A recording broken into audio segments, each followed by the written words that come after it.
Busy Bride 101, where we keep things honest, helpful, and just a little bit lighter, because wedding planning doesn't have to feel so heavy. If you've ever found yourself late at night thinking, why is this getting more expensive than I expected? Or why does this feel harder than it should be? Well, you're in very good company. Today, we're talking about two things that seem completely separate, but are actually deeply connected: your wedding inspiration and your guest list. And what I see happen all the time is this: they start out aligned, then slowly and quietly, they start pulling in opposite directions. So if things are starting to feel a little off or harder to piece together than you expected, this episode is going to bring some clarity. Let's start with inspiration, because it's beautiful, it's exciting. It's where most planning journeys begin. You go looking for simple ideas, maybe even a garden celebration, something elegant, something timeless. Before you know it, you've saved images of candlelit receptions, layered florals, custom details, the whole experience. And listen, there's nothing wrong with that. But here's what's happening behind the scenes. You're not just collecting ideas, you're building expectations. And those expectations don't always account for your budget, your venue, or the amount of time it takes to set up what you're seeing. I can't tell you how many times a bride has shown me a photo and said, "I love how simple and elegant this is." And I'm smiling, thinking to myself, because I know that simple design required a full setup team, several hours of installation, and a budget that tells a very different story. Those images show the final result. They don't show everything that went into getting there. That's the problem.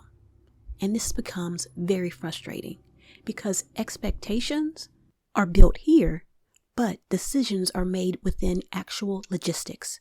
And that gap can leave you feeling like something isn't coming together the way you imagined. Not because you're doing anything wrong, but because no one explained how to translate those ideas into something that fits your plan. Here's helpful tip number 1, the 3 filter rule.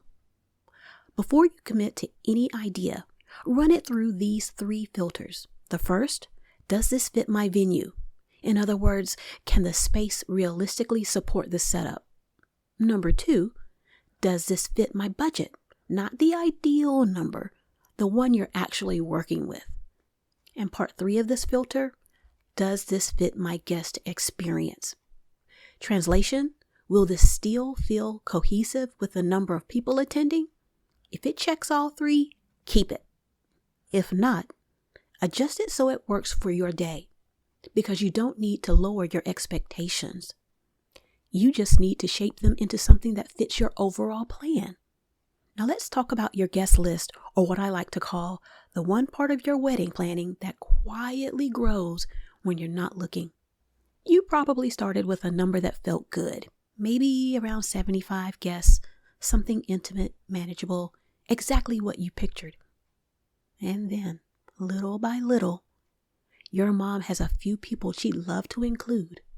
Your future in-laws add a handful of names. And your fiance, remembers a friend who just has to be a part of the wedding. And suddenly, you're at 120 guests, wondering how that happened. It didn't happen all at once. It happened in small, well-meaning additions. Your guest count impacts everything: your catering, your rentals, floor plan, timeline, and most assuredly, your overall experience. And here's where it connects back to your inspiration. The more your guest list grows, the more your budget gets divided, which makes it harder to incorporate those detailed elements you originally loved. So instead of saying yes to everything you envisioned, you start weighing trade-offs. And that's usually the moment where planning starts to feel a little heavier. Helpful tip number 2. The A-B list with a timeline strategy. Okay, let's talk about the A and B list for a second, because this is where things can either feel really smooth or quietly stressful. You've probably heard the idea before, A-list and B-list. But what I see happen most often? Couples send both lists at the same time and then just hope it all works itself out. You find yourself saying, we'll invite everyone and maybe some people can't come, which sounds harmless until those RSVPs start coming in. And suddenly, more people are attending than you planned. Now, your numbers are higher than expected, your budget is stretched, and you're trying to adjust to everything after the fact. So instead of leaving it up to chance, let's give you a little more control. Start with your A-list. Send those invitations first, typically around 8 to 10 weeks before your wedding date. Then, give it about 3 to 4 weeks after sending them. By that point, you'll start seeing clear yeses and nos. Some guests already know they can't attend due to travel, schedules, or prior commitments. That's your opening, because now you're working with actual declines, not guesses. And that, my friend, is when you intentionally start inviting from your B list. And just to ease your mind, your guests won't know the difference when this is handled with proper timing. Let me share why this works better. You're not relying on maybe RSVPs to make your numbers work. You're making decisions based on what's already been confirmed, which means your guest list count stays aligned with your plan. Your budget stays more predictable, and you're not stuck adjusting things late in the process. And one small boundary that will make your life easier. When your RSVP deadline passes, you move forward with your confirmed count. Late responses get handled individually, but you're not reopening your guest list or reshuffling everything to accommodate them. Because this isn't about being rigid. It's about protecting the plan you've worked so hard on. If you remember nothing else from this episode, remember this. Sending your entire guest list at once and hoping it works out? That's not a strategy. That's a gamble. A thoughtful guest list has timing built into it because when you pace your invitations, you're not crossing your fingers and watching numbers climb. You're making decisions with intention.